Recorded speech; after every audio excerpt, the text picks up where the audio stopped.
ધોરાજી તાલુકાના ઉમરકોટ ગામે આશરે 10 લાખની સરકારી જમીન પરથી ગેરકાયદેસર દબાણ દૂર કરાયું।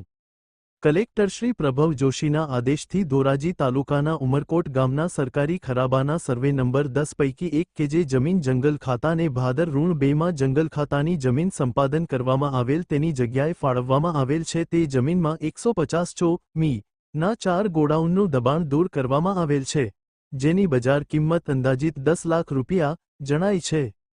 પ્રાંત અધિકારી શ્રી ધોરાજી, મામલતદાર ધોરાજી તથા મામલતદાર ઓફિસ સ્ટાફ તથા પોલીસ બંદોબસ્ત સાથે 150 ચોમી જમીન પરથી દબાણ દૂર કરવાની કામગીરી કરવામાં આવી હતી તેમજ બાકી રહેલ જમીન પર થયેલ દબાણ બાબતે કાયદાકીય પ્રક્રિયા પૂર્ણ કરી દબાણ દૂર કરવાની કામગીરી આગામી સમયમાં દૂર કરવામાં આવશે તેમ પ્રાંત અધિકારી શ્રી ધોરાજીએ જણાવ્યું હતું।